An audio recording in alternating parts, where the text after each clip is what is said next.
What time is UNC play on Saturday? Ooh, ouch, right? Why? Ooh, man, they're not. They're home. Really? Yeah, they're home. How'd they do last year in the tournament? I think they did not get a plane that brought them here. Oh, okay. I think that was the Scott Williams now joins us. Yeah, Great. yeah. North Carolina Tar Heel. How you feeling this year, man? You had some hope there for a good weekend, right? Well, I was recovering. She just kicked me in my basketballs right there.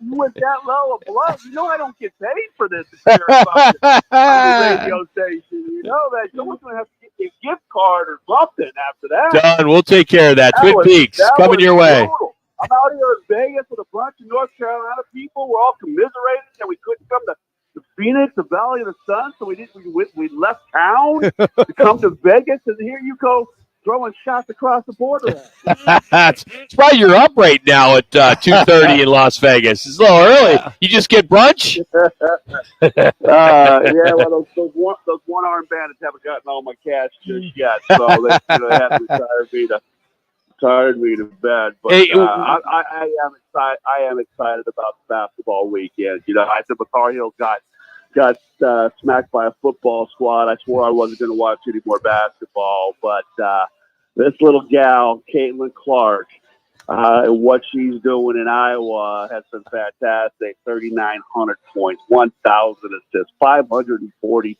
3-pointers, and they got to take on the mighty UConn Huskies. That's got my attention for Friday, for sure. So the same level as Pistol Pete, right? I mean, we could just make comparisons to Pistol Pete. If that's okay with Caitlin Clark.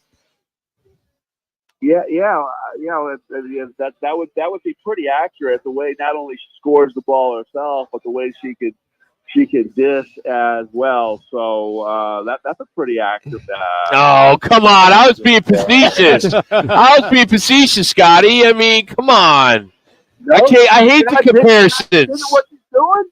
I get it at that level. Okay, for women's basketball, yes, she's the superstar. But why do people have to compare her to men's basketball?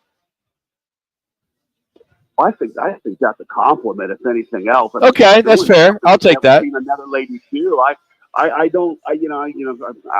get it, right? Let's try to stay within the right sectors. But honestly, and I've kind of dabbled at women's basketball. I fill in and do some stuff in the summer with the WNBA Phoenix Mercury. I've never seen a gal like this play the way that she does and handles the pressure.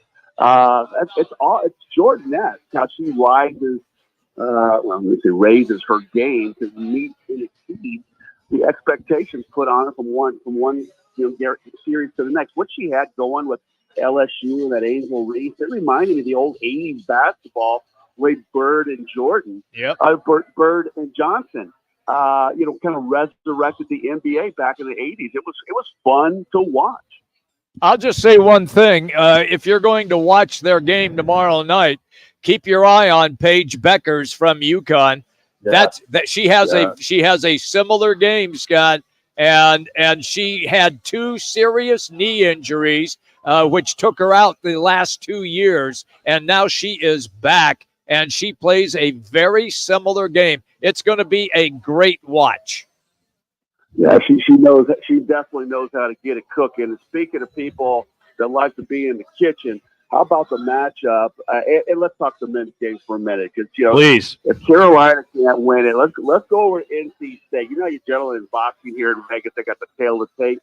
Well, they got the tail of the scale between these two big guys that they got at NC State, between DJ Horn and at Purdue, the big Zach Edey.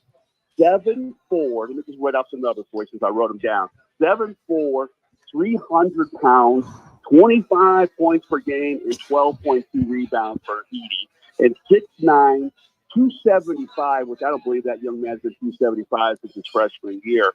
Averages 12.6 points and 4 rebounds. Those guys, they don't need a cafeteria. They just eat in the paint. So this is going to be a fun game to watch as well if we switch over to the men's side. When you look at that game, is it pretty much they're going to have to keep up with the pace of Purdue? That being NC State. I mean, the big fella down low, and how much if you got Zach Edey all over him and they can't get that little left-handed shot off, the little soft shot off, do they have the scores outside to compete with Purdue? Yeah, I don't know if you remember the old and one Yes. basketball player. They called it the Escalade, and that's what DJ Horn Jr. reminds me of, right? This guy that doesn't look like he should be able to get it done, but he's incredibly light on his feet at 300. I'm gonna call him 300 pounds. The way he can move around the basket lane does not have any lift whatsoever. I don't think he could jump over the suitcase I packed for Vegas, but he still finds a way to use those broad shoulders to flip that little hook over bigger defenders. Can he do that over a 7'4" like Zach Edey's yet to be seen? But don't count out NC State's little backcourt. They got some guys in that backcourt that can go as well. So I think it's going to be a good game. I think Purdue outlasts them in the end, and we're going to see a Purdue-UConn matchup just because I don't think Alabama can score with that buzzsaw that is the Huskies on the men's side. All right, then let me follow up with what you just stated there. They have been winning, meaning the UConn Huskies, by 23 points a game. Do you expect Alabama to have any chance at all, or do you expect them to get blown out? No, I think they're going to get the doors torn right off. I think that UConn squad is too strong. My North Carolina squad, as much as they like to run up and down, I think it makes mistakes in the second half of that game after having a 8-point halftime lead trying to run with Alabama. I think that 3. Oh God, what's his name? Too? I hate to say Hurley because he didn't go to Duke, but I always think Bobby Hurley from Duke when I have to give out praise to his brother Dan over there.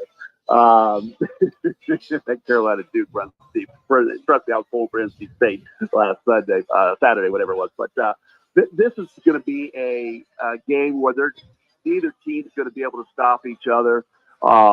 Defensively, I honestly just think UConn's offense is just too strong for Alabama. And let's talk real quick about that 30-0 run that we saw the other night. I mean, that's an anomaly. That just doesn't happen in the NCAA tournament. You might see a 15 or 20, but that 30-0 run, Scott, I mean, how would you describe that? And what is that consistency that UConn brings each and every game? I'm going to be honest with you. I'm watching the first half over at Twin Peaks over there at that marketplace. And by the time I got in my car and drove down to the D-backs game, I got this little dugout club down there that had the game on TV.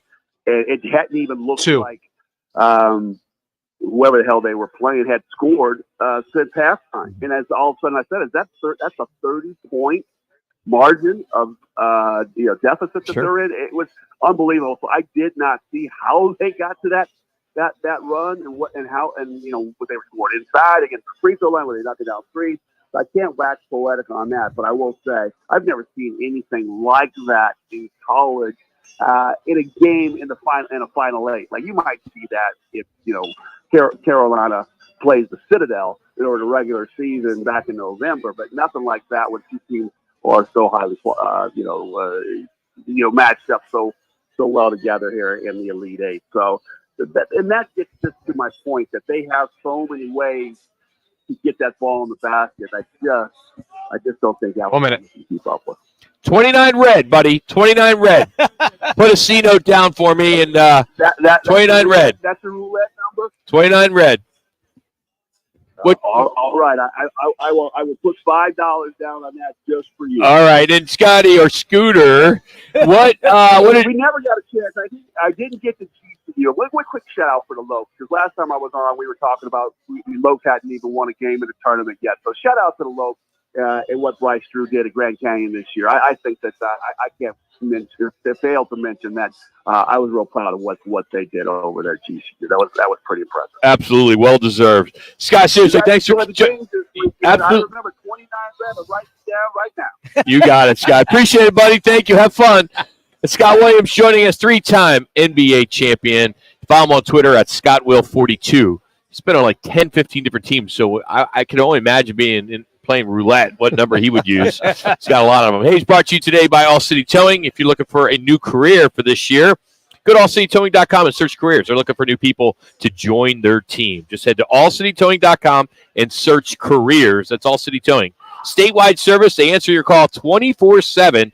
allcitytowing.com. Coming up next, need a contestant to challenge one of the young ladies here at Twin Peaks in Tempe. Take the fifth caller at 602-260-9191, 602-260-9191.